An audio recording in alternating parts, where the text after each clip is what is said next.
MGR TV நேயர்களுக்கு அன்பு வணக்கம். இன்று நம்மோடு திமுக தேர்தல் பணிக்குழு செயலாளர் திரு இள புகழேந்தி இணைந்திருக்கிறார். வாருங்கள் அவரோடு பேசலாம்.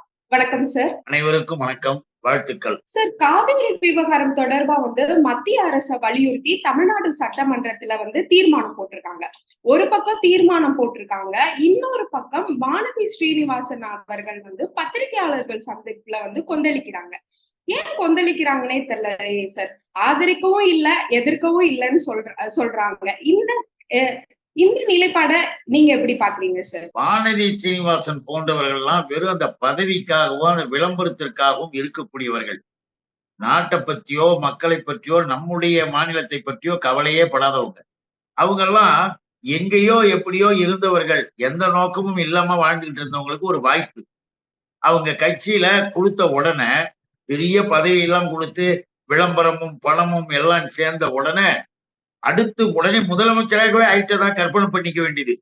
ஓவர் இதுதான், வேற ஒண்ணும் இல்ல எதிர்பார்ப்புகள். இதுல நியாயமாக யாராக இருந்தாலும் சரி, இன்னைக்கு அரசியல் வேறு அரசு வேறு என்ற அடிப்படையில அந்த காவிரி நீரை பார்க்கிற அந்த மனநிலை எல்லாருக்குமே இருக்கணும். நம்ம மாநிலம், நம்ம விவசாய வேளாண்மை நிலங்கள்ல இத்தனாயிரம் ஏக்கர் நிலங்கள் காவிரி நீர் பாயாம மிக மோசமான நிலைமையில விவசாயம் பாதிக்கப்பட்டிருக்காங்க. நம்முடைய நிதி நிலைமைக்கு ஏற்ப நம்முடைய முதலமைச்சர் அவர்கள் முடிந்த அளவிற்கு விவசாய பெருங்குடி மக்களுக்கு நல்லது செய்யறதுக்கான இதை அறிவிக்கிறார். அவர்கள் இன்னும் போதலன்றாங்க. அதை இன்னும் ஒண்ணு நல்லா புரிஞ்சுங்க. இந்த வானதிக்காக நான் சொல்ல வரேன். இந்த வானதி, இந்த அண்ணாமலை போன்ற நபர்கள் எல்லாம் ஏன் இந்த RSS ரவி என்கின்ற ஆளுநர் போன்றவர்கள் எல்லாம் டெல்லிக்கு பேச வேண்டியது? டெல்லியில இருந்து தமிழ்நாட்டிற்கு நிதி நெருக்கடியை தாருங்கள், விவசாயிகளுக்கு அவர்கள் பணம் கொடுக்க நம்ம விடக்கூடாது, அதே மாதிரி காவிரி தண்ணியை நீங்க விடக்கூடாது, இதையெல்லாம் தமிழ்நாடு அரசின் மீது பழிய போட்டுட்டு நாம தேர்தல்ல ஓட்டு வாங்குவோம், நாங்க இங்க மேடை போட்டு பேசுவோம், ஏன் சொன்னதை செய்யலன்னு. ஆனால் அங்க போய் உட்கார்ந்துகிட்டு சொன்னதை செய்ய விடாமல் தடுத்து நிற்பதே வானதியை போன்ற ஆட்கள் தான்.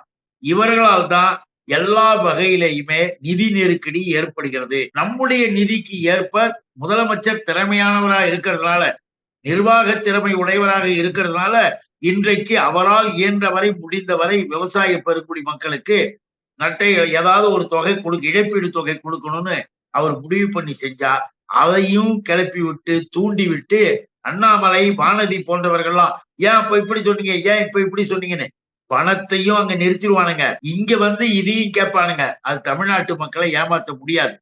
பிஜேபி தாமா இன்னைக்கு காவிரி பிரச்சனையில நீரை திறந்து விடாமல் இருப்பதற்கு காரணம் பிஜேபி. விவசாயிகளுக்கு ஒழுங்காக இழப்பீடு கொடுக்க முடியாமல் தடுத்து நிற்பதும் பிஜேபி. இந்த RSS பிஜேபி கும்பல் டெல்லியினுடைய அதிகாரத்தை வைத்துக் கொண்டு, ஒன்றிய அரசின் அதிகாரத்தை வைத்துக் கொண்டு மாநில அரசுக்கு சிக்கல். அதனால்தான் நம்முடைய முதலமைச்சர் சட்டமன்றத்தை கூடி முதல் கூட்டத்திலேயே வலியுறுத்து, நீ என்ன செய்யணும் யூனியன் கவர்மெண்ட், இந்த அளவுக்கு நீர் இருக்கு, நீர் இல்ல அப்படின்னு யார் சொல்றது? பிஜேபி. அங்க ஏற்கனவே போடப்பட்ட உத்தரவின் அடிப்படையில அந்த மாநில அரசு முதல்ல கொஞ்சம் தண்ணியை திறந்து விட ஆரம்பிக்கும் பொழுது மிகப்பெரிய கலவரம் போராட்டத்தை தூண்டிவிட்டு செய்ததே பிஜேபி RSS காரர்கள் தான். இவங்க அங்க இருக்கிற மக்களையும் தூண்டி விட்டு நமக்கு குடிநீர் பிரச்சனை வரும், நமக்கு அது வரும்னு சொல்லி விட்டதே இவர்கள் தான். ஆக திறந்து தண்ணியை கொஞ்சம் விடுகின்ற நேரத்தில் தடுத்து நிறுத்தியதும் இந்த கும்பல் தான். ஆக எல்லா வகையிலுமே பிஜேபி என்கின்ற ஒரு பாசிஸ்டுகள் நம்முடைய தமிழ்நாட்டிற்கு துரோகம் இழைக்கிறார்கள், அநியாயம் செய்யறாங்க.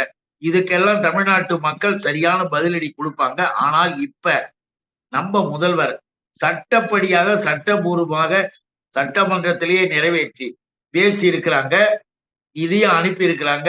என்ன செய்யறாங்க? என்ன செய்யணும்? நீ சொல்லு, வலியுறுத்து, இத்தனை கனடி டிஎம்சி தண்ணி கொடுத்தாகணும்னு சொல்லு. சுப்ரீம் கோர்ட் போட்டிருக்கிற ஆர்டர் படி. அதனால இன்றைய சூழ்நிலைகள் இப்படி இருக்கிற நிலையில் பிஜேபி தமிழ்நாட்டோடு அரசியல் செஞ்சிட்டு இருக்காங்க.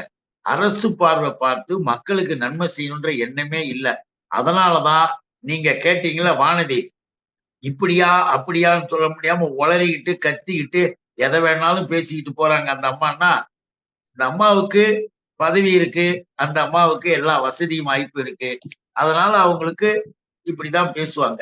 வேற ஒண்ணும் இல்ல. அதுல ஒண்ணும் வித்தியாசம் ஒண்ணும் நம்ம பார்க்க முடியாது. அதே சரியானவங்களா இருந்தா, நாங்களும் எங்களுடைய என்ன சொல்லணும் தெரியுமா? இந்த வானதி அதுக்கு சொல்லி தரேன். அந்த வானதி என்ன தெரியுமா சொல்லியிருக்கணும்? நாங்களும் தமிழ்நாட்டிற்கு காவிரி நீர் வர வேண்டும், விவசாயிகளுக்கு அந்த நன்மையை செய்ய வேண்டும் என்பதற்காக நானும் போய் என் எம்எல்ஏக்கள், என் தலைவர்களோடு போய் ஒன்றிய அரசு பிரைம் மினிஸ்டரை பார்த்து நாங்களும் வலியுறுத்துகிறோம் சொல்லி இருந்தா, வானதிக்கு கொஞ்சம் நாட்டுப்பற்று, மக்கள் மீது அக்கறை இருக்கு, அரசியல்வாதின்னு கூட சொல்லலாம், அறிவு இருக்குன்னு கூட சொல்லலாம். ஒண்ணுமே இல்லாம 100% ஆர்எஸ்எஸ் வாதியாக ஓடிட்டு கிடக்கு. அவ்வளவுதான். சார், எல்லாரும் கேக்குறது என்னன்னா, கர்நாடகா மாநிலத்துல வந்து உங்க கூட்டணி கட்சியோட ஆட்சி தானே நடக்குது. ஏன் உங்களால பேசி வாங்க முடியாதா அப்படிங்கிற ஒரு கேள்வியை முன்வைக்கிறாங்களே, இதுக்கு உங்க பதில் என்ன சார்? என்ன பதில்னா, அரசியல் வேறு, அரசு வேறு. நல்லா தெரிஞ்சுக்கணுமா? அரசியல் ரீதியாக நாம் சந்திப்பது நம்முடைய முறைகள், நம்முடைய கொள்கைகளுக்கு, நம்முடைய செயல்பாடுகளுக்கு எதிராக ஒரு அமைப்பு ரீதியாக இருப்பவர்களை நாம் வீழ்த்த வேண்டும் என்றால், அரசியல் பார்வையில அந்த மாநிலமோ எந்த மாநிலமோ அங்க இருப்பவர்கள் கேட்கின்ற பொழுது இவர்களுக்கு ஆதரவா அவர்களுக்கு ஆதரவா என்கின்ற பொழுது நாம ஒரு முடிவு பண்ணணும். இன்றைக்கும் தண்ணியை கொடுக்க விடாம தமிழ்நாட்டிற்கு எல்லா துரோகத்தையும் துன்பத்தையும் ஆளுகின்ற பொறுப்பிற்கே வராமல் இருந்தால் கூட பிஜேபி இவ்வளவு வேலை பின்னால இருந்து செஞ்சிட்டு இருக்குன்னா நாம தெரிஞ்சுக்கணும். அதே நேரத்துல காங்கிரஸ் நம்ம கூட்டணியாக இருந்தோம். அன்னைக்கு வந்து பிஜேபி ஆட்சியை மக்கள் விரட்டினாங்க. இன்றைக்கு அது ஒரு அரசு அமைச்சிச்சு. அந்த அரசு பார்வையில அங்க இருக்கிறது. நம்முடைய அரசு இப்படி. அதனால ஒன்றை ஒன்று சொல்லிக்கிட்டு கூட்டணி கட்சி, இந்த கூட்டணி அந்த கூட்டணி ஏன் இப்படி செய்யல அப்படி செய்யலன்னா, இப்ப என்ன நாம வந்து கூட்டணி கட்சி என்ற காரணத்தால் நீ ஏன் கொடுக்கல அப்படின்னு என்ன சண்டையா போட முடியும்? அது அரசாங்கம், நம்ம அரசாங்கம் கேக்குது. நம்ம முதலமைச்சர் அந்த முதலமைச்சர்கிட்ட பேசுறார். காங்கிரசும் திமுகவும் என்பது அரசியல். அரசு கர்நாடக அரசும் தமிழ்நாடு அரசும் என்பது அரசு கவர்மெண்ட். அரசு ரீதியாக இதை பார்க்கணும். அதுதான் அறிவுபூர்வமான சிந்தனை. இதுக்கு பல உதாரணங்களை நீண்ட நீண்ட நாட்களாக எல்லாம் சொல்ல முடியும். இவங்க அவங்களுக்கு ஃப்ரெண்டு, அவங்க இவங்களுக்கு ஃப்ரெண்டு, ஏன் அப்புறம் இப்படி பண்ணாங்க அப்படின்னு கேட்கறதுக்கு 1000 கேள்விகள் 1000 வகைகள் இருக்கு. நாம பார்க்கிற பார்வை சரியாக இருக்கும். சரி, இன்னொரு விஷயம், மோடி அவர்கள் பேசினது வந்து சமீபத்துல மிகப்பெரிய விவாதத்தை வந்து கடத்தி இருக்கு. தமிழ்நாட்டுல ஏதோ திமுக அரசு வந்து இந்து கோயில்களை வந்து அபகரிச்சிருச்சு அப்படின்னு பேசுறாரு. இதுக்கு உங்க கருத்து என்ன சார்? மோடி வந்து ஒரு பிரைம் மினிஸ்டராக இருக்க தகுதி உடையவரா, இல்ல இப்படி எதையாவது ஒண்ணு பேசிக் கொண்டிருக்கிற அரசியல் கட்சி தலைவரா, இவர் எழுதி கொடுத்தாரு அவர் எழுதி கொடுத்தாருன்னு சொல்றத பேசுற ஆளா? ஏன் இப்படி கொஞ்சம் கொஞ்சமாக கீழே இறங்கி போயிட்டு இருக்காருன்னு தெரியல. படிப்படியா கீழே இறங்குறாரு. நான் இப்ப கேட்கிறேன், அறநிலையத்துறைனா என்னன்னு தெரியுமா அவருக்கு? அறநிலையத்துறையுடைய பணிகள் எப்ப வந்ததுன்னு தெரியுமா? 1924ல நீதி கட்சி, திராவிட இயக்கத்தினுடைய முன்னோடி இயக்கமான நீதி கட்சி பனகல் அரசு ஆட்சி காலத்துல ஏன் வந்தது? ஒழுங்கினங்களாக பெரிய பெரிய கோயில்கள் எல்லாம் மிக மோசமான ஒரு சூழ்நிலையில சீரழிந்து இருந்தது. சீரழிவு, மக்கள் போறதுக்கு பக்தர்களுக்கே சரியான எந்த விதமான நன்மைகளும் செய்ய முடியாத அளவுக்கு இருந்த அந்த சூழ்நிலையில் அறநிலையத்துறையை இது பண்ணும்போது நல்லா நம்ம தெரிஞ்சுக்கணுமா, அந்த நேரத்தில் கூட யூனியன் கவர்மெண்ட் யாருடைய தலைமையிலேயே ஒரு இது ஒண்ணு போட்டாங்க தெரியுமா? ஒரு தலைமையிலேயே ஒரு கமிட்டி ஒண்ணு போட்டாங்க. அந்த கமிட்டி யார் ஒரு தலைமைன்னு கேட்டீங்கன்னா, Sir C P Ramaswamy Iyer. Sir C P Ramaswamy Iyer தலைமையில ஒரு குழு இந்திய துணைக்கண்டத்தில் இருக்கின்ற கோயில்களுடைய நிலைகளை ஆய்வு செய்து அறிக்கை கொடுங்க. அவர் என்ன பண்ணாரு, ஹிந்து ரிலிஜியஸ் என்டோர்மெண்ட் கமிஷன் அப்படின்னு சொல்லிட்டு ஒரு அறிக்கையே கொடுத்தாரு. அந்த அறிக்கையில வட மாநிலங்கள்ல பல இடங்கள்ல மிக மோசமாக அவர் அதுல குறிப்பிட்டிருக்காரு. ராமசாமி ஐயர் தான் அவரே குறிப்பிட்டிருக்காரு. சாராய பாட்டிலுக்கெல்லாம் சிலையை வித்துக்கிட்டு இருக்கிறானுங்க, இதெல்லாம் ரொம்ப வேதனையா இருக்குன்னு சொல்லி அந்த அறிக்கையில வருது. இப்படி சீரழிவு இருக்கிற நிலைமையில தான் அதற்கு பிறகு இந்த அறிக்கையெல்லாம் வந்ததற்கு பிறகு ஒரு முடிவு பண்ணி அறநிலையத்துறை 1924 விதிமுறைகளோடு வகுக்கப்பட்டு பாதுகாக்கப்படுது. இன்னொன்னு தெரியுமா? மோடிக்கு ஒண்ணுமே புரிய மாட்டேங்குது. ஏன்னு கேட்டீங்கன்னா, அறநிலையத்துறை என்பது அரசாங்கம் ஏற்கனவே அரசர்கள் காலத்திலிருந்து நிலங்களை வைத்து கோயில்களுக்கு ஆலயங்களுக்கு கொடுத்தாங்க. அவைகளை வைத்துக் கொண்டு மிகப்பெரிய அளவுல ஆட்டி படைத்துக் கொண்டிருந்தவர்கள் கோயில்ல தான் அரசாங்கம் அறநிலைத்துறை எடுத்தது. அரசாங்கம் டேக் ஓவர் பண்ணிச்சு. அதற்கு பிறகு தமிழ்நாட்டுல இப்ப கூட மடங்களின் கோயில் இருக்கு. மடங்கள் நடத்துற கோயில்கள் இருக்கு. தனியார்கள் கட்டி வைத்த சின்ன சின்ன கோயில்கள் நிறைய இருக்கு. அந்த கோயில்கள் எல்லாம் அறநிலையத்துறை ஒண்ணு எடுத்து எதையும் பண்ணிட்டு இல்லை. ஆனால் இன்றைக்கு அந்த அறநிலையத்துறையினுடைய செயல்பாட்டினுடைய வடிவமாக எவ்வளவு சிறப்புகள் நடக்கின்றன. சேகர்பாபு, என்னுடைய அன்பு சகோதரர் மாண்புமிகு சேகர்பாபு அவர்கள் எல்லாரும் பாராட்டக்கூடிய அளவுக்கு பணியாற்றார். பக்தர்கள் போறது, அவங்க பாக்குறது, அவங்க வர்றது என்பது 1000 கோயிலுக்கு குடமும் இருக்கு. அது வேணான்றாங்களா? 100 கோடி ரூபாய் செலவிலே புதுப்பிக்கப்பட்டது. கோயில்கள் புதுப்பிக்கப்பட்டன. அது வேண்டான்றாங்களா? ரோப்கார் சிஸ்டங்கள் எல்லாம் நியூலி எல்லாம் கொண்டு வரப்பட்டது. அது தேவையில்லையா? எல்லா இடங்களிலுமே அரசு வருவாய் போல ஆலயங்களுக்கான வருவாய் ஒண்ணு தெரியுமா? அறநிலையத்துறை சட்டத்தின்படி முதலாக 1924க்கு பிறகு ஒரு சட்டம் ஒண்ணு அமெண்ட்மெண்ட் ஒண்ணு கொண்டு வந்தாங்க. என்ன தெரியுமா? கோயில்களினுடைய வருவாயை கொண்டு அந்த பகுதியைச் சேர்ந்தவர்கள் மாணவர்களுக்கு மாணவிகளுக்கு கல்விக்கூடங்களை அமைப்பதற்கு அந்த பணத்தை நிதியை பயன்படுத்தலாம் என்று ஒரு ஆக்ட்ல ஒரு விதியே இருக்கு. இதெல்லாம் நிறைய பேருக்கு தெரியாது. எதுக்காக இதை நம்ம சொல்றோம்னா, இப்படி நம்ம அரசாங்கம் பாருங்க, கபாலீஸ்வரர் சென்னையில ஒரு இடம் ஆக்கிரமிப்புல இருந்ததை மீட்டாங்க. மீட்டு பள்ளிக்கூட பிள்ளைகளுக்கு விளையாட்டு திடலாக கொடுத்தாங்க. அதை தவறுன்றாரா மோடி? எதை தவறுன்றாரு? இன்னும் கூட தெரியுமா? பிஜேபியினுடைய ஆட்சியில இப்ப நல்லா தெரிஞ்சுங்க, எந்தெந்த இடத்துல தெரியுமா? தமிழ்நாட்டுல மட்டும்தான் இருக்குதான். இவர் பிரைம் மினிஸ்டராயா? சிங்கமா இல்ல? பீகார், கேரளம், கர்நாடகா, ஆந்திரா, தெலுங்கானா, ஒடிசா, புதுச்சேரி ஆகிய மாநிலங்களிலும் கோயில்களை நிர்வகிக்க தனி சட்டங்கள் இருக்கின்றன. அறநிலையத்துறை சட்டம் போல தனி சட்டங்கள். ஏன் மோடியை நம்ம கேட்போம், நீ கர்நாடகத்துல இதுக்கு முந்தி கிழிச்சிங்கல்ல, ஏன் இப்போ புதுச்சேரியில கிழிக்கிறீங்கல்ல? அங்க என்னக்கு தனி சட்டம்? எல்லாத்தையும் எடுத்துட வேண்டியதானே, எடுத்து கொடுத்துட வேண்டியதானே உன் ஆளுக்கு. இவங்க என்ன துடிக்கலாம்? இப்ப எச் ராஜா போன்றவர்கள் இன்னும் இந்த அம்மாவை போன்றவங்க இப்ப கேள்வி கேட்டீங்களே, அந்த அம்மா போன்றது எல்லாருமே எதுக்கு துடிக்குது? மீனாட்சி கோயில் என்கிட்ட குழு நிர்வாகத்தை, காஞ்சி காமாட்சி கோயில் என்கிட்ட குழு, தஞ்சை பிரகதீஸ்வரர் கோயில் அவர்கிட்ட கூட எல்லாம் இந்த RSS காரர்கள் மேல உட்காந்துக்குவாங்க. உட்காந்துட்டு பெண்கள் இது வழியா வரக்கூடாது, பிசி எம்பிசி அவங்க அந்த வழியா வரக்கூடாது. எங்க வட மாநிலத்துல நம்ம நரேந்திர மோடி இருக்கும் தொகுதியில இருக்கிற வாரணாசி பகுதிகளில் போர்டு எல்லாம் போட்டிருப்பான். Only Brahmins this way, others this வேன்னு போர்டு போட்டிருப்பான். அந்த மாதிரி போர்டு எல்லாம் வச்சு இருக்கிற வருவாயும் சொத்து என்ன ஏதுன்னு கூட கணக்கு காட்ட மாட்டானுங்க. அது வேணுமா? நான் இப்ப சொல்றேமா, இப்ப பிஜேபியினுடைய கூட்டணி ஆட்சி தானே புதுச்சேரியில, எங்க ஊருக்கு பக்கத்துல இருக்கு புதுவை. அந்த புதுவையில காமாட்சி அம்மன் கோயிலுக்கு சொந்தமான நிலம் 35 வருஷத்துக்கு முந்தி ஒரு பெரியவர் உயிர் எழுதி வச்சுட்டு போனாரு.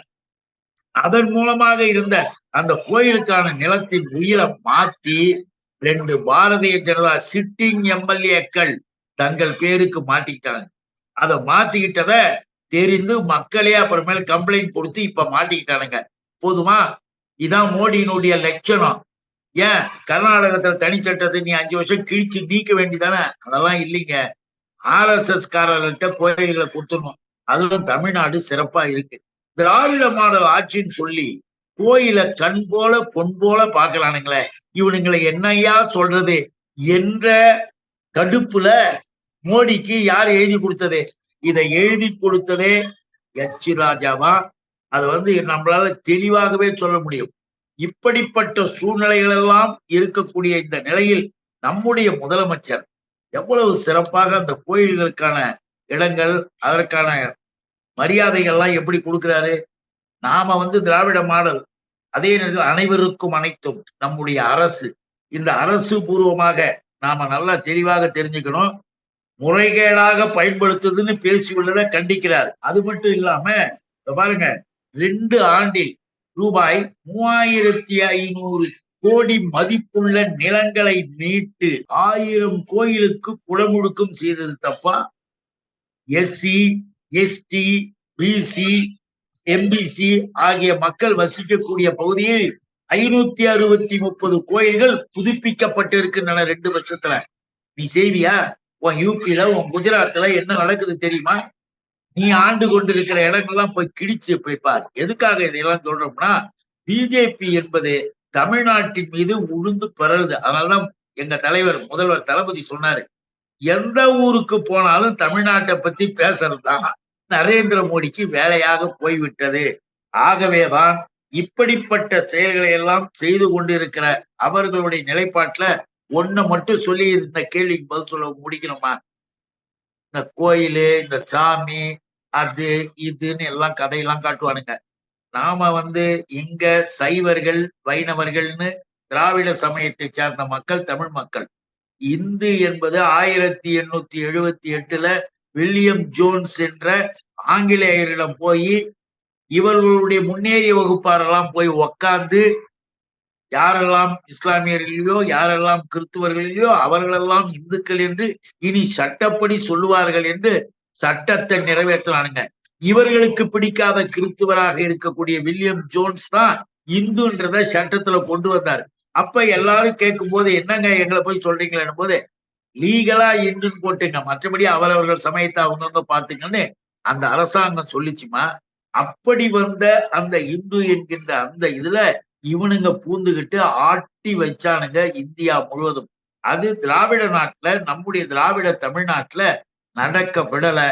மிகப்பெரிய பக்திமான்களாக இருந்த பெரிய பெரிய நீதி கட்சியினுடைய ஜாம்பவான்கள் தலைவர்கள் பிடிஆர் எல்லாம் இருந்தாங்களே, அவங்க எல்லாம் இப்படிய அமைச்சர்களுடைய தந்தையார், பாட்டனார் இவங்க காலங்களெல்லாம் அவ்வளவு சிறப்பாக அந்த கோயில் நிர்வாகங்கள்லாம் நடத்திக்கிட்டு வந்தாங்க.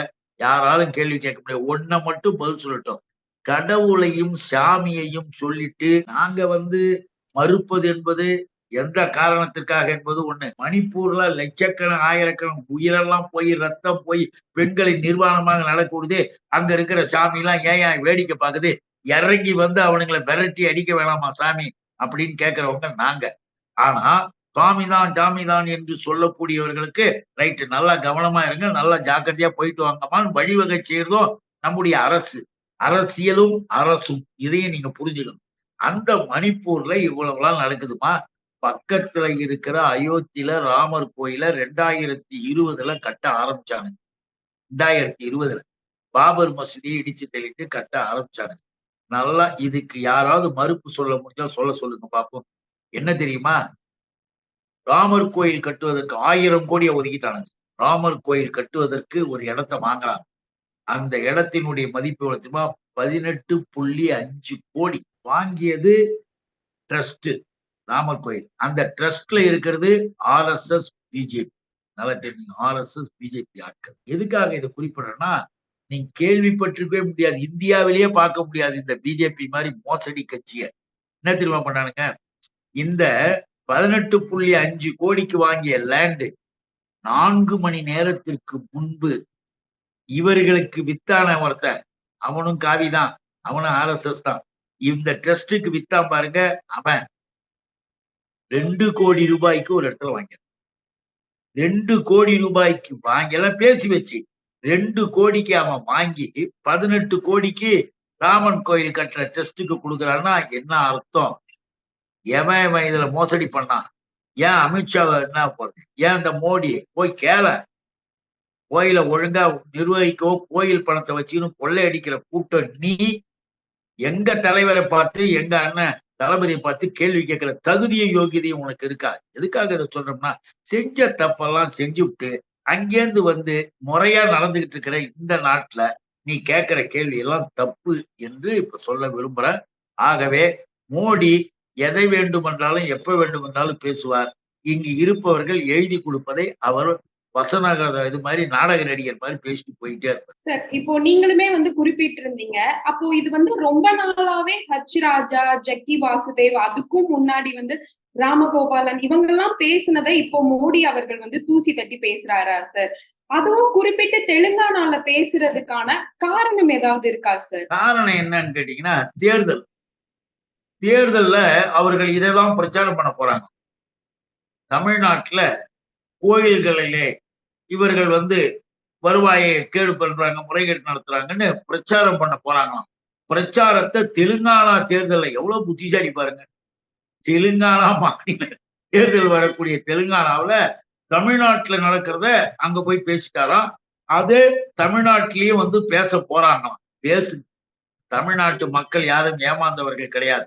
ராமன் பெயரை வைத்துக் கொண்டு அடிக்கிற கொள்ளை, பிஎம் கேர்ஸ் ஃபண்ட் என்கின்றது சைனாக்காரங்கிட்ட சீன தேசத்தைச் சேர்ந்தவர்கள் எல்லாம் அங்கிருந்து அனுப்பிய பணங்களை பிஎம் கேர் ஃபண்ட்ல வச்சிருக்கிறதும் மாட்டியிருக்கானுங்க.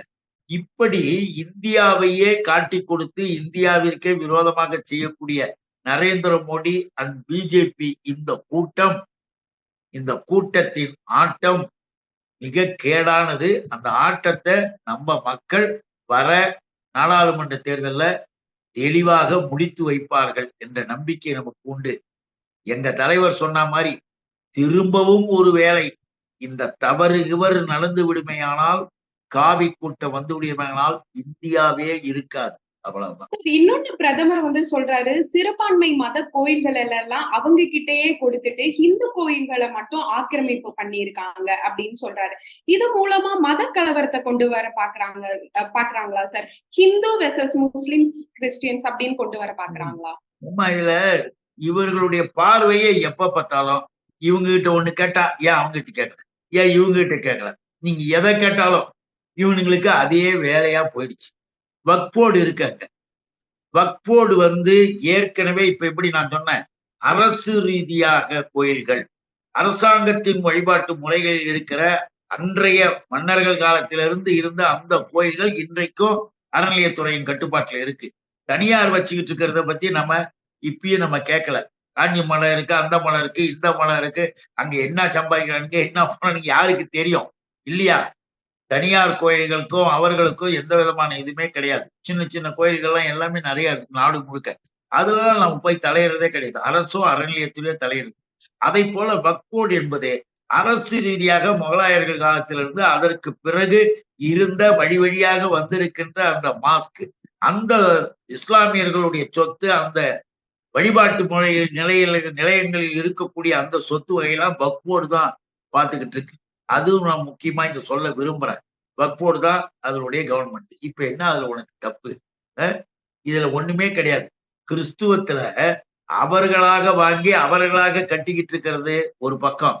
அரசு ரீதியாக வந்திருக்குமேயானால் அது கவர்மெண்ட் நேரடி இன்சார்ஜ் பாக்குமா? அதாவது என்ன சொல்றாங்கன்னா, நீங்க வந்து காசு வர்ற கோயில்கள் எல்லாம் ஹிந்து கோயில்களை நீங்க கையில எடுத்திருக்கீங்க, மிச்ச கோயில்களை நீங்க வந்து கிறிஸ்டியன்ஸ் கோயில்களை முஸ்லிம் கோயில்களை ஏன் கையில எடுக்கல அப்படிங்கிற மாதிரி ஒரு கேள்வியை மறுபடியும் சொல்றதே இதான். இந்து கோயில்கள் என்பது தனியாக கையில ஒரு இடத்துல மிக அதிகமாக பெரும்பான்மையாக இருக்கிறது ஒரு பக்கம், மிக சிறுபான்மையாக யாரும் எல்லாம் நம்ம மக்கள், எனக்கு இந்த கடவுள் பிடிக்குது, எனக்கு இந்த சாமி பிடிக்குது, எனக்கு அந்த சாமி பிடிக்குதுன்னு அவங்கவுங்க விருப்பத்தை கும்பிடுறாங்க. அது அவரவர்கள் விருப்பம். இதுல இவன் தான் அந்த மத பாயிண்ட் சாயம்லாம் தடவிட்டு இவங்க அப்படி அவங்க அப்படி இவங்க அப்படின்றான். நாம சொல்ல விரும்புவதே சட்டப்படியாக சட்ட முறையாக செய்ய வேண்டியவர்களை இந்த அரசு தெளிவாக செய்யும். வக்ஃபோர்டு இருக்குது, இங்க எப்படி அறநிலையத்துறை இருக்குதோ அதே மாதிரிதான் அங்க. அதுல எந்த விதமான மாற்றங்களும் எதுவும் கிடையாது. தேவையில்லாம தனியார்லாம் போய் தலையிடுறதும் கிடையாது. வருவாய் வர கோயில்ன்றத நான் சொன்ன பாருங்க, வருவாய் வருகிறது என்பதற்காகவே பாபர் மசூதியை இடிச்சிட்டு 1000 கோடியில ராமர் கோயில் கட்டுறானுங்களாம். இவனுங்க வாரணாசி போய் பாருங்க, காட்சியை போய் பாருங்க, நல்லா இருந்த இடம், இங்க இருந்து போன இவங்க எல்லாம் கூட இனிமே போகக்கூடாதுங்க அப்படின்னு பயப்படக்கூடிய அளவுக்கு வந்துட்டாங்க. இவர்கள் ஆட்சி செய்கிற இடங்களில் நான் இப்ப பச்சையா பகிரங்கமா சொன்னா சனாதனிகள், வர்ணாசிரமிகள், இவர்கள் அங்கெல்லாம் அப்படியா? சிறுபான்மை சமயத்தெல்லாம் அது மாதிரி இருக்குதா? இங்கதான் ஒண்ணும் வேணாமா? நடராஜர் கோயில் அறநிலையத்துறை கிடையாது, நல்லா தெரிஞ்சுங்க. அது தனியாருடைய தீட்சிதருடைய கண்ட்ரோல்ல இருக்கு. அங்க அந்த மேடை, இந்த பொன்னமலை அந்த மேடையில ஏறி சாமி கும்பிடக்கூடாது, பாட்டு பாடக்கூடாது. அவர்கள் மட்டும்தான் செய்யலாம், மற்றவன் செய்யக்கூடாது. அதான் சனாதனம். தெரியாம ஒரு பொண்ணு, ஒரு லேடி 1 மாசத்துக்கு முன்னாடி அந்த பக்கமா நடந்து போயிடுச்சு. வேகமா ஓட்டி புடிச்சு கைய இழுத்துட்டு வந்து இந்த பக்கம் தூக்கி வெளியில நிறுத்தலாம். ஏன் நீங்கலாம் போகக்கூடாது? தீட்டு, பார்க்கக்கூடாது, நடக்கக்கூடாது. இதெல்லாம் எங்க? எந்த கோயில்ல இருக்கு? இவனுங்களுடைய நிர்வாகத்துக்கிட்ட குடுத்தா இவ்வளவும் வந்து சேரும். இப்பவே ஒரு தனியார் கோயில்லயே இவ்வளவு ஆட்டம் போடுறானுங்களே, ஒரு கோயிலுக்கு உதாரணத்துக்கு. இன்னும் எல்லா கோயிலையும் குடுத்துட்டா, நம்ம மக்கள் வழிபாடு. நான் சொல்றது தேவாரம், திருவாசகம், திருப்புகழு, இன்னும் இப்படி தமிழ் பக்தி இலக்கியங்கள்னு சொல்றது. இதெல்லாம் இவனுங்களுடைய அநியாய அக்கிரமத்த பார்த்து தானே வள்ளலார் அவர்கள் 6ஆம் திருமுறையே பாடுனாரு. இந்த சனாதனத்தையும் வர்ணாசிரமத்தையும் கடுமையா கண்டிச்சார்ல.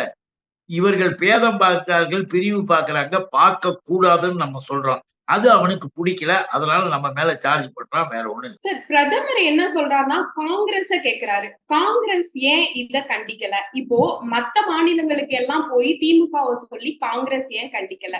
சனாதனம் காங்கிரஸ் ஏன் கண்டிக்கல? இந்து மத கோயில் காங்கிரஸ் ஏன் கண்டிக்கல? இப்படி காங்கிரஸ இந்து மதத்துக்கு எதிரா பேசுறத நீங்க எப்படி பாக்குறீங்க சார்? அவரு நடிப்பு, நாடகம் எழுதி குடுக்குற டயலாக். அதெல்லாம் எந்த நாட்டிலயும் யாரையும் இவர ஒண்ணும் கேட்டுக்கிட்டுலாம் இல்ல. ராகுல் போறார். ராகுல் போன பயணங்கள், ராகுலுக்கு கிடைக்கிற வரவேற்ப நம்ம பார்க்கிறோம். சோனியாவும் போறாங்க. அந்த அம்மாவும் போயிட்டு இருக்காங்க. அவங்களும் இந்த வயதிலேயே அவங்க பல இடங்களுக்கு போய் மக்கள பார்க்கிறாங்க. அதே மாரி பிரியங்கா அவங்களும் போறாங்க. எல்லாருமே போயி மக்கள சந்திச்சு, மக்களோடு மக்களாக அவங்க வந்துகிட்டு இருக்கிறாங்க. இதுங்க எப்ப பாரு 24 மணி நேரமும் இதேதான். மதம், மதம், மதவெறிய தூண்டிவிட்டு, அவன அடிக்க, இவன விடாத, அவன விடாத. நீ இவ்வளவு பேசுற பிரைம் மினிஸ்டர் ஒரே 1 நிமிடம் இந்த மணிப்பூருக்காக ஒரு வார்த்தை பேசியிருப்பாரா? ம். லா அண்ட் ஆர்டர் பத்தி பேசுறீங்களே இங்க 2 பேரு டீ கடையில வேகமா சண்டை போட்டுக்கிட்டாங்க. சட்டம் ஒழுங்கு கெட்டு போச்சுன்னு இந்த 420 மேல இந்த ஆட்டுக்குட்டி அண்ணாமலைலாம், சட்டம் ஒழுங்கு பார்த்தீங்களா? எப்படி 2 பேர் சட்டம் போட்டு சண்டை போட்டுக் கொள்ளலாம்? ஏகமாக ஏன் பேசுனாங்கன்னுலாம் பேசக்கூடிய ஆட்கள், நடு ரோட்ல போலீஸினுடைய ஆயுதங்களை எடுத்துக்கிட்டு தீவிரவாத குரூப்ன்னு இந்த பிஜேபி, ஆர்எஸ்எஸ் குரூப் குக்கி இனத்தவர்களையும், மைதி இனத்தவர்களையும் பிரிச்சு அநியாயம் பண்ணிட்டு இருக்கான். நேற்றைக்கு கூட முந்தா நாள் கூட நடக்குது. ஒரு வார்த்தை பேசாத பிரைம் மினிஸ்டருக்கு எதையும் கேட்பதற்கான தகுதியும் கிடையாது, தரமும் கிடையாது. ஒரு பிரைம் மினிஸ்டரா இருக்கக்கூடிய தகுதியை எப்பயோ இழந்துட்டான். போய் கேளு, போய் அமைதியை ஏற்படுத்தினா அதெல்லாம் போகமாட்டார். ஏன் தெரியுமா போகல? அந்த ரகசியத்தையும் நீங்க தெரிஞ்சுங்க. குக்கி இனத்த அந்த மக்கள் வசிக்கக்கூடிய பகுதிகளில் அவர்கள் வாழ்வாதாரமான நிலங்களுக்கு கீழே கனிம வளம் இருப்பதை அதானி அண்ட் அம்பானியினுடைய ஆய்வாளர்கள் போய் பார்த்துட்டு மோடி கிட்ட பேசிட்டானுங்க. மோடி இப்ப அவங்கள வெளியேற்றணும். எப்படி வெளியேற்றுவது? அதுக்குதான் மொய்தி குக்கி இனத்தவர்களுடைய மோதல். இன்னைக்கு எல்லாரும் அங்க ராணுவத்தையே விட்டு அவங்களாம் கிராமங்களை காலி பண்ணிக்கிட்டு எங்கெங்கயோ ஓடுறாங்க பாவம். இத இன்னும் கொஞ்ச நாள் கழிச்சு அதானி போய் உட்காந்துக்குவாங்க. அவங்க ஆபீஸர்ஸ் உட்காந்துக்கிட்டு கனிம வளத்தை நோண்டி எடுக்க போறானுங்க. இப்படிப்பட்ட இந்த பாவத்தை செய்யக்கூடிய மோசடி பேர்வழிகள்ட்ட போய் நியாயத்தை பத்தி நாம கேட்க வேண்டிய அவசியமே கிடையாது.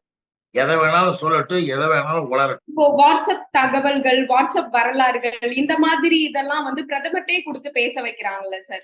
இதுக்கு பிற மாநிலங்கள்ல பலன் கிடைக்குமா பிரதமர் பேச்சுக்கு? பொதுவாமா ஒரு பிரைம் மினிஸ்டர் இதுக்கு முன்னெல்லாம் பிரைம் மினிஸ்டர்ஸ் இருந்திருக்காங்க. எந்த பிரைம் மினிஸ்டரும் மோடி மாறி இப்படி எல்லாம் செய்ததும் கிடையாது, பேசியதும் கிடையாது. மோடி ஒரு பிரைம் மினிஸ்டராகவே நடந்துக்க மாட்டேன்றாரு. முதலையாவது மங்கி பாத்துன்னு பேசிட்டு எப்பயாவது போவாரு. இப்ப என்னடன்னா சுத்தி சுத்தி அங்கங்க போய் தேவையில்லாத மதவெறியை தூண்டிவிட்டு கலவரங்களை ஏற்படுத்துகின்ற வேலையில அங்கு தன்னால முடிஞ்ச அளவுக்கு அமைதியை கெடுத்துக்கிட்டு திரியிறாரு. அதனால வாட்ஸ்அப் இதுல யூடியூப்ல வருது, அதுல வருது, இதுல வருதுன்னா ஒரு பிரைம் மினிஸ்டர் ஆதாரம் இல்லாமல் எதையும் உறுதிப்படுத்திக் கொள்ளாமல் பேசவே கூடாது. ஆனா மோடிக்கு அதை பற்றியே கவலை கிடையாது. நான் எதை வேணாலும் பேசுவேன். நான் இப்படித்தான் பேசுவேன். கேட்டா கேளு, கேட்காட்டி போ.